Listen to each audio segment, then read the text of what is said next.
네, 지난주는 설 명절 연휴로 인해서 또 가정 예배로 대체되었는데 한 주 건너뛰었을 뿐인데 네, 너무 오랜만에 뵙는 것 같습니다. 또 이렇게 예배당에서 만나 뵙고 함께 예배 드릴 수 있음이 감사입니다. 사랑하는 성도 여러분, 성도님들께 이렇게 질문을 드리면서 시작해 보려고 합니다. 성도님들께서는 이 사람이 변한다와 사람은 안 변한다, 이 둘 중에 어느 쪽에 동의하시는지요? 괜찮으시다면 한번 손을 한번 좀 들어보도록 하겠습니다. 나는 사람은 변한다라고 생각한다. 사람은 변한다. 아, 네, 감사합니다. 자, 그럼 이번엔 반대로 사람은 죽어도 안 변한다. 네, 혹시 손 들어볼까요? 아, 네, 감사합니다. 자, 이렇게 질문을 드려봤는데 당연히 제 생각도 궁금하시겠죠? 네, 이 질문을 드린 당사자의 저는 좀 김이 빠질지 모르겠지만 두 쪽 다 동의합니다. 네, 그래서 저는 질문을 드리면서 저도 이렇게 손을 들었습니다. 왜냐면은 바로 하나님 때문입니다. 하나님께서 사람을 죄악과 자기 부끄러움에 내버려 두시면 그 사람은 변하지 않는다라고 생각합니다. 그런데 반대로 하나님께서 일하시면 그 누가 되었든 간에 사람은 변한다라고 생각합니다.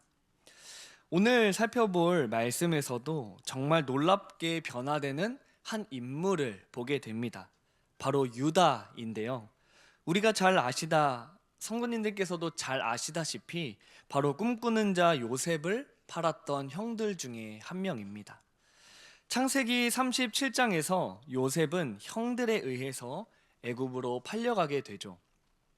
그 중심에 있었던 인물이 바로 이 유다였습니다.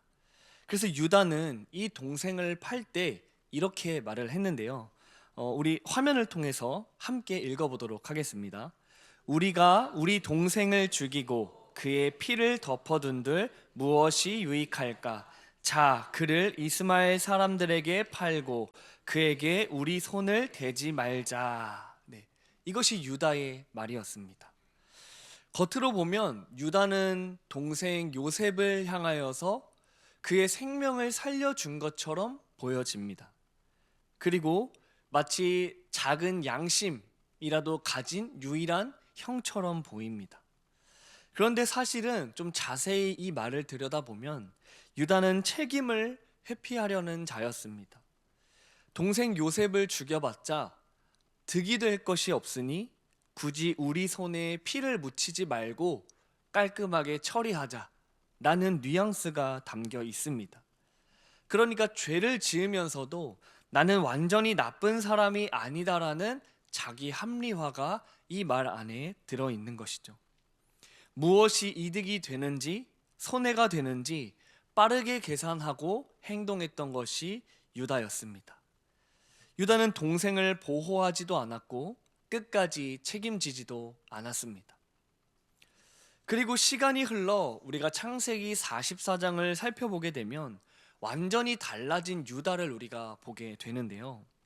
애굽의 총리가 된 이 요셉의 테스트에서 베냐민을 대신하여서 자기가 종이 되겠다라고 말하는 유다가 나옵니다.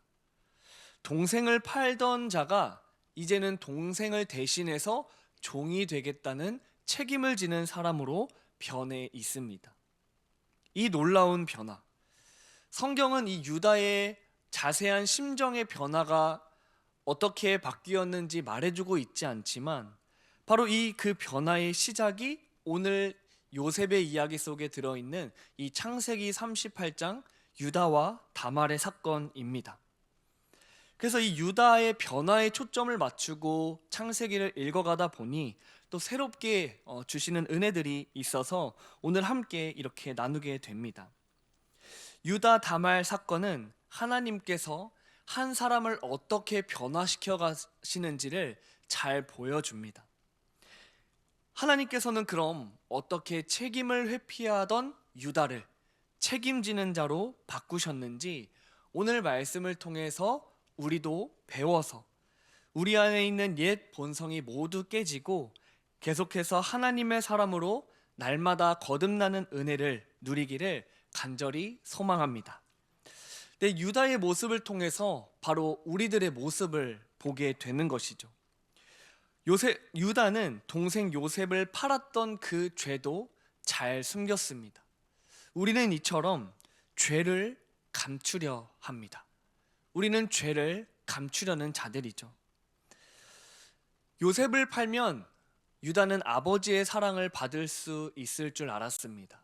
그런데 유다는 요셉을 팔고도 이삭이 자신을 사랑해주지 않자 이 아버지의 사랑을 체험받지 못하자 창세기 38장 시작 부분에 이스라엘 공동체를 떠나서 이방 여인과 결혼을 하고 아들 3명을 낳습니다.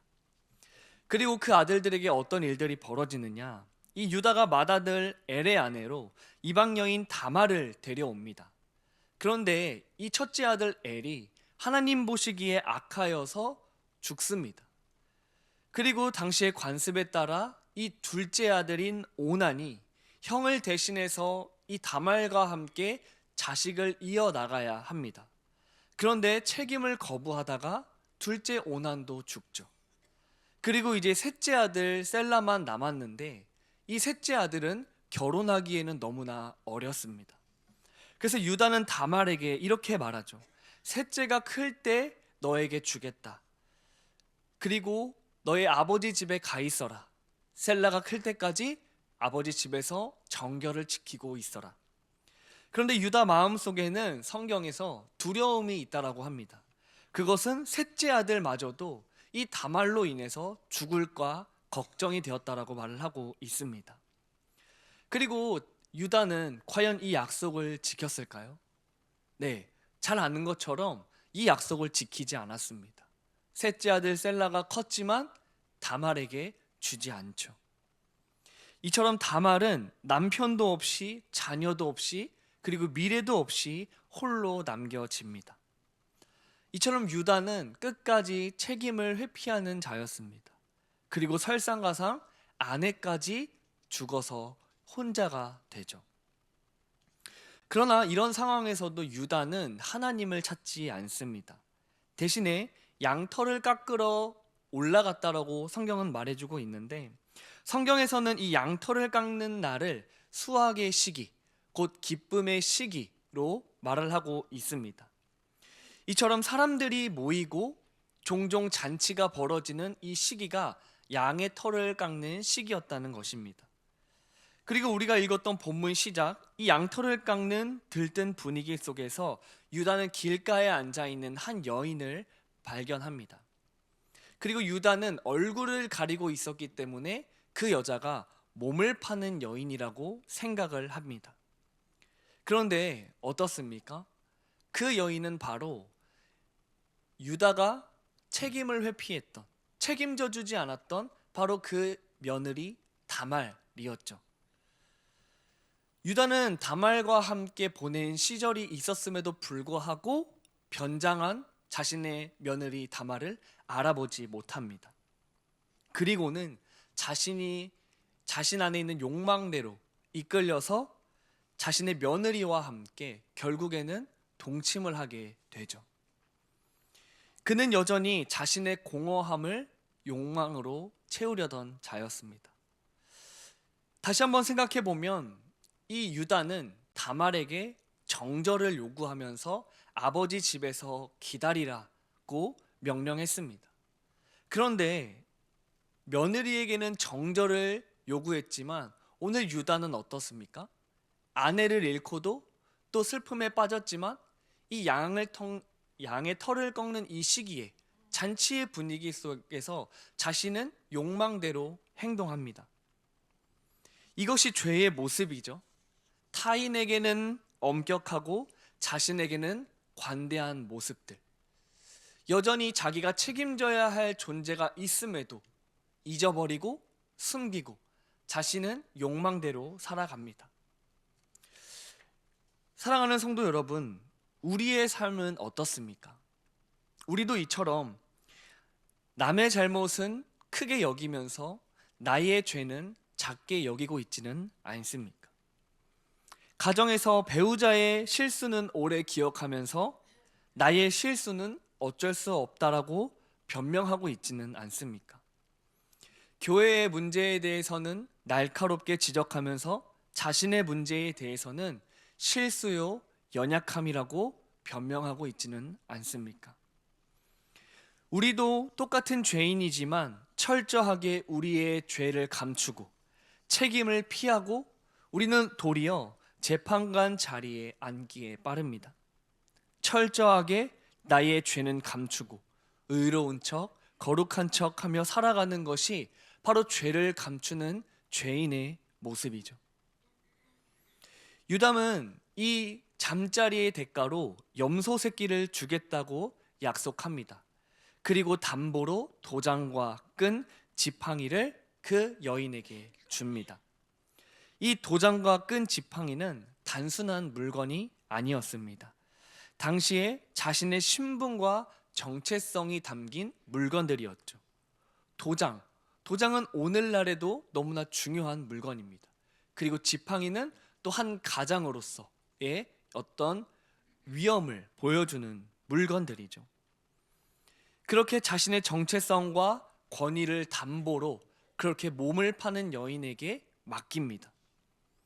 그런데 그의 책임 회피는 계속해서 이어지고 있습니다. 오늘 보면 20절의 말씀을 한번 우리 함께 읽어보도록 하겠습니다.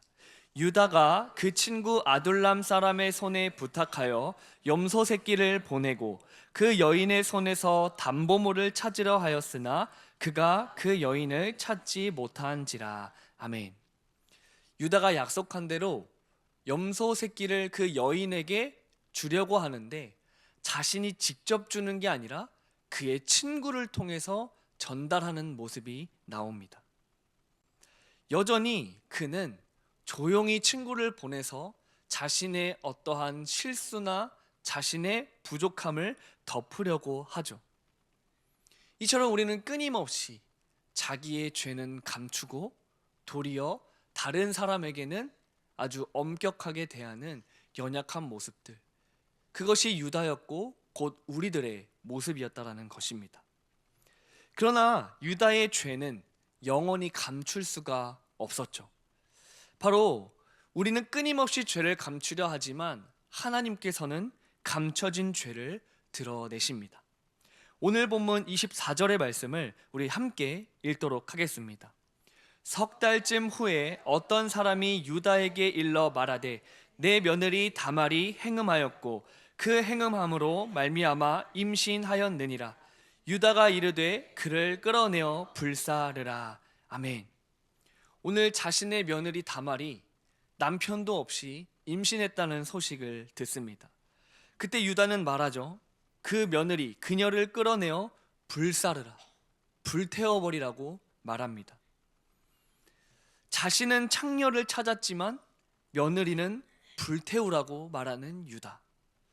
이것이 인간의, 죄인의 이중적인 모습이죠.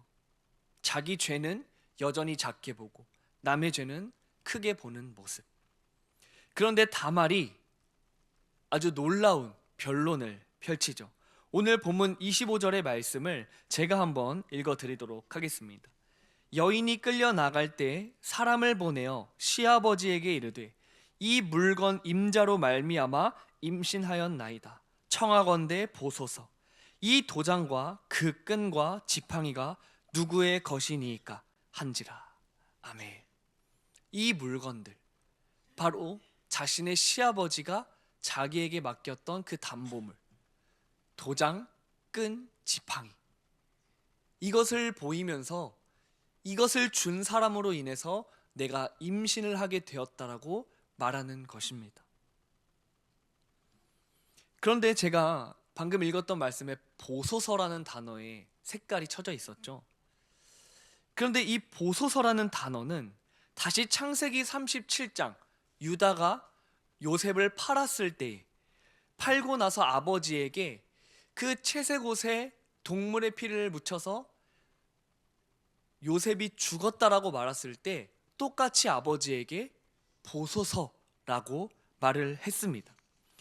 우리 오늘 본문 말씀과 이 창세기 37장의 말씀 한번 비교를 통해서 한번 화면을 통해서 보도록 하겠습니다.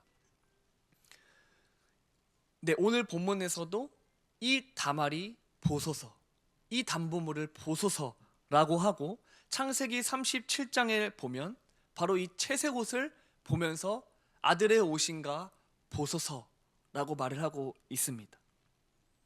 그러니까 며느리 다말이 보소서라고 말했을 때 유다는 알았을 겁니다. 바로 자기의 형제 요셉을 팔았을 때 그 속임수의 말이 자기에게 돌아왔다는 것을요. 이처럼 하나님은 우리가 더 이상 변명할 수 없도록, 우리가 그렇게 감추려고 애썼고 감출 수 있다라고 생각했던 죄들을 아무런 변명하지 못하도록 너무나 밝히 드러내십니다. 하나님은 우리가 뿌린 자리에서 다시 그 죄의 대가를 거두게 하십니다. 도장과 끈과 지팡이, 바로 누가 봐도 유다의 물건이었죠. 여러분 어떻습니까?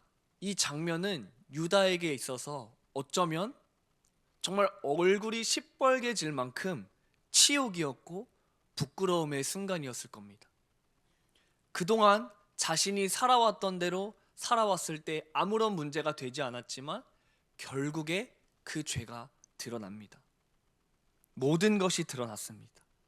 바로 자기가 외면하고 있었던 내 안의 추악함과 밑바닥을 마주하는 순간이었죠. 사랑하는 성도 여러분, 어쩌면 누군가는 하나님이 너무하시다라고 생각할 수도 있으실 겁니다. 그런데 하나님은 우리를 사랑하시기 때문에 때로는 드러내십니다. 우리의 잘못을 드러내십니다. 숨겨진 것을 폭로하십니다. 보십시오. 가장으로서의 체면도 무너졌습니다. 또 자녀 앞에서, 며느리 앞에서 못 볼 꼴을 다 보이고 있습니다. 우리는 어떻습니까? 가족 앞에서 가장의 체면이 무너지는 순간도 있고 내 자녀 앞에서 부끄러운 순간들도 있습니다. 또 직원들 앞에서, 동료들 앞에서 우리의 잘못이 폭로될 때 우리가 체면이 무너지고 수치를 당할 때가 있습니다. 그러나 그 순간은 너무나 아픕니다. 고통스럽습니다. 그런데 우리가 기억해야 할 것은 바로 그 수치의 자리가 회복의 자리라는 것을 우리는 기억해야 합니다. 그렇게 자기의 밑바닥을 발견한 사람, 자기의 깨어짐을 경험한 자의 고백은 어떻습니까? 오늘 본문의 26절의 말씀을 우리 함께 읽어보도록 하겠습니다. 유다가 그것들을 알아보고 이르되 그는 나보다 옳도다. 내가 그를 내 아들 셀라에게 주지 아니하였음이로다 하고 다시는 그를 가까이 하지 아니하였더라. 아멘.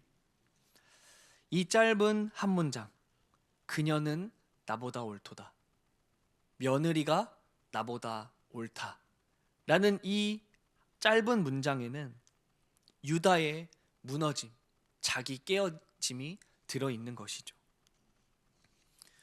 유다는 단순히 자신의 실수를 인정한 것이 아니었습니다.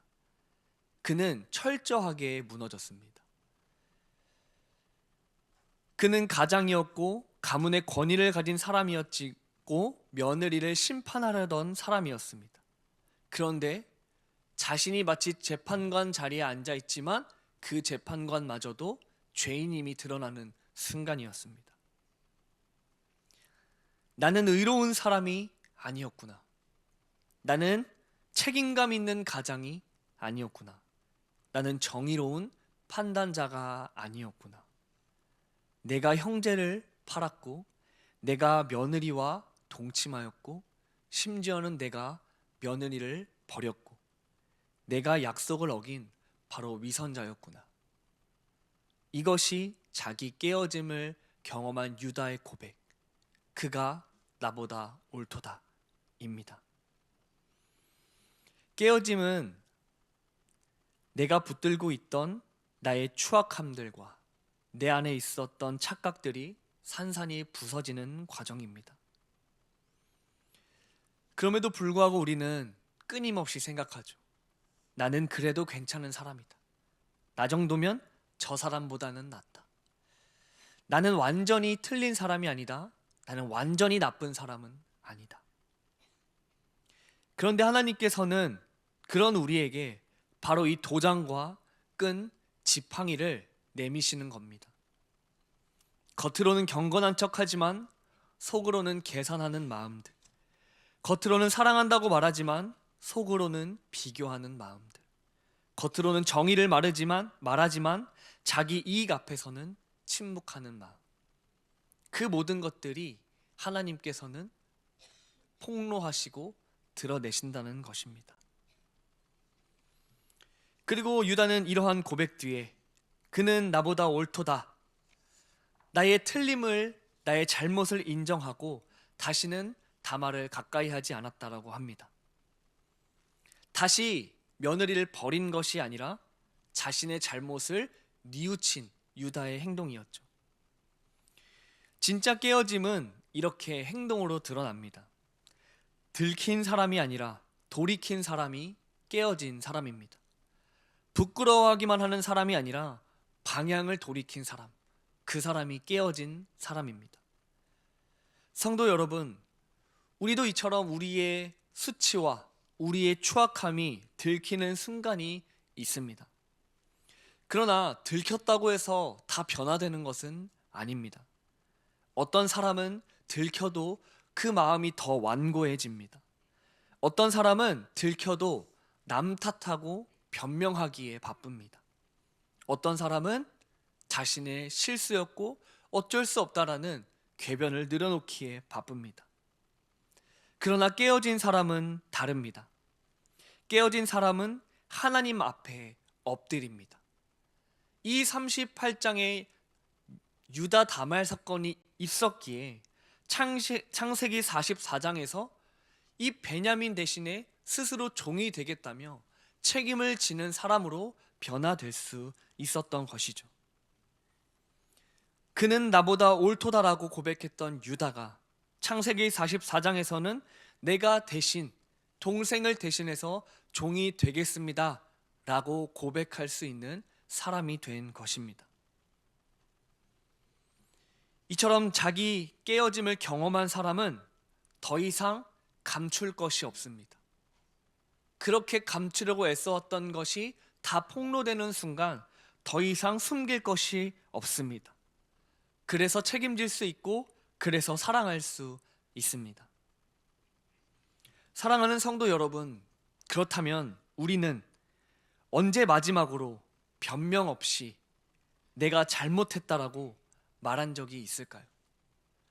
변명 없이 어쩔 수 없었다는 핑계 없이 내 잘못이다, 그렇게 말해본 적이 언제일까요?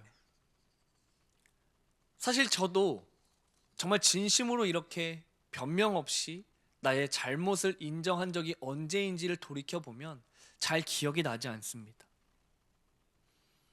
어쩌면 그 말이 나오지 않는 이유는 우리가 아직 완전히 깨지지 않았기 때문일지도 모르겠습니다. 여전히 아직 숨길 수 있는 것들이 있기에, 여전히 나는 괜찮은 사람이다라는 생각이 깨지지 않았기에 우리는 그렇게 나의 잘못을 잘 인정하지 않습니다. 이 말이 어려운 이유는 또 있죠. 우리는 깨질까봐 두렵습니다. 우리의 자아가 깨지면 내 인생이 완전히 끝나는 것처럼 느껴집니다. 이제 더 이상 나는 없는 것처럼 느껴집니다. 그리고 다른 사람들의 시선도 기대도 무섭고요. 그러나 우리가 그럼에도 불구하고 그러한 두려움들을 이겨내고 나의 이 잘못을 인정하며 내가 깨져야 하는 이유는 바로 이 자기 깨어짐은 끝이 아니라 회복의 시작이기 때문입니다. 자기 의가 깨질 때 바로 하나님의 의가 세워집니다. 유다가 무너진 그 자리에서 유다는 그 대가 끊어지지 않고 베레스가 태어났고, 그 계보에서 다윗이 나왔고, 그 계보에서 그리스도가 오셨습니다. 이처럼 우리가 두려워하는 이 수치, 이 깨어짐, 그것은 우리의 부끄러움과 수치로만 끝나는 것이 아니라 그 수치가 하나님께서는 다시 한번 회복의 자리로 바꾸신다라는 것입니다. 이 계보를 통해서도 우리가 발견하게 되는 것이죠. 혹 무너진 자리에 계신 성도님들이 계십니까? 체면이 구겨지고 부끄럽고 수치로 가득한 순간을 마주하신 성도님들이 계십니까?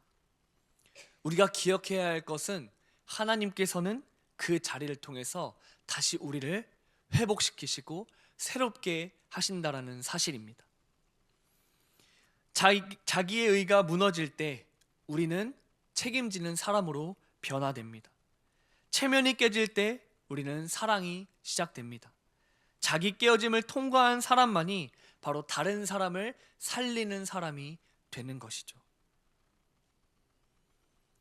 재미있는 것은 그렇게 유다는 책임을 회피했지만 그 며느리 이방 여인이었던 다말은 계속해서 대를 이어나가는 그 책임을 집니다. 다말에게도 시아버지와의 잠자리를 통해서 대를 잇는다라는 것은 결코 정상적인 방법도 아니었고 떳떳한 일도 아니었습니다.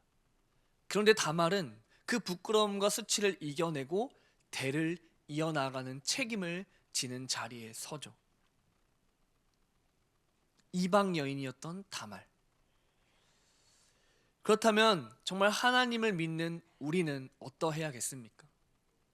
때로는 하나님의 약속을 지켜나가고 하나님의 말씀에 순종하는 자리가 부끄럽고 세상 앞에서 눈치가 보일 때도 있을 것입니다.